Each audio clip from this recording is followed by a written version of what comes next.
मुख्यमंत्री लाडकी बहीण योजनेच्या नावाच्या संदर्भानं त्या संदर्भातील राष्ट्रवादीच्या जनसन्मान यात्रेमध्ये माननीय मुख्यमंत्र्यांचं नाव त्या ठिकाणी वगळलं गेल्याचं अशा पद्धतीचं काही बॅनर वगैरे पोस्टरवर नाव आल्यामुळं आजच्या मंत्रिमंडळाच्या बैठकीमध्ये शिवसेनेच्या काही मंत्र्यांनी त्या संदर्भात आक्षेप नोंदवला आणि त्या संदर्भात काय वादविवाद झाला अशा पद्धतीच्या काही बातम्या येत आहेत। वास्तविक राष्ट्रवादी काँग्रेस पार्टीच्या वतीनं पक्षाच्या वतीनं राज्यभरामध्ये राज्य सरकारने घेतलेल्या निर्णयाच्या संदर्भानं अजितदादांच्या नेतृत्वामध्ये जनसन्मान यात्रा चालू आहे आणि तो पक्षाचा कार्यक्रम आहे।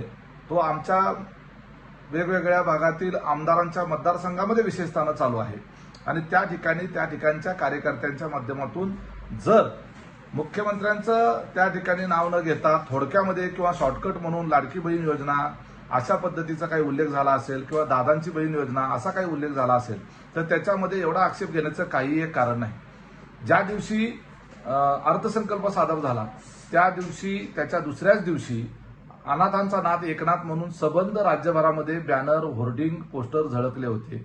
याचा अर्थ त्यामध्ये त्या संदर्भातली तयारी अगोदरच करण्यात आलेली होती। त्यावेळेला आम्ही कोणी म्हणालो का असं की याचं श्रेय जे आहे ते मुख्यमंत्र्यांनी एकट्यानेच का घ्यावं म्हणून, तर असं अजिबात नाही। उलट ते घेतलं पाहिजे, ते मुख्यमंत्र्यांनी श्रेय घेतलं पाहिजे, अजितदादांनी घेतलं पाहिजे, देवेंद्र फडणवीसांनी घेतलं पाहिजे आणि महायुतीच्या तिन्ही घटक पक्षांनी सरकारने ते श्रेय घेतलं पाहिजे कारण ती योजना चांगली आहे आणि लोकप्रिय आहे। या बाबतीमध्ये मुख्यमंत्र्यांच्या पक्षाच्या मंत्र्यांना एवढा आक्षेप वाटण्याचं काही कारण नाही, एवढा गदारोळ करण्याचं त्यांची काही आवश्यकता नाही। उलट तुमचे मंत्री तानाजी सावंत यांनी आमच्या मंत्र्यांच्या संदर्भामध्ये उलट्या होतात अशा पद्धतीचं वक्तव्य केलं, हे अतिशय घाणेरडं वक्तव्य केलं। त्याच्या बाबतीमध्ये अद्यापपर्यंत मुख्यमंत्र्यांनी थेटपणे भूमिका स्पष्ट केली नाही। जर मंत्रिमंडळामध्ये आपण महायुती सरकारमध्ये एकत्र म्हणून काम करतो तर आमच्या नेत्यांचा आमच्या पक्षाच्या कार्यकर्त्यांचा अशा पद्धतीनं अपमान करणाऱ्या तानाजी सावंत यांची हकालपट्टी अद्यापपर्यंत तुम्ही का नाही केली, हा आमच्या कार्यकर्त्यांचा तुम्हाला प्रश्न आहे। या संदर्भामध्ये आज मंत्रिमंडळाच्या बैठकीमध्ये पहिल्यांदा तुम्ही तो विषय घ्यायला पाहिजे होता। त्या तानाजी सावंत जे काही बोलले त्याला समर्थन आहे का आपलं? तसं असेल तर तसंही स्पष्ट करून सांगा।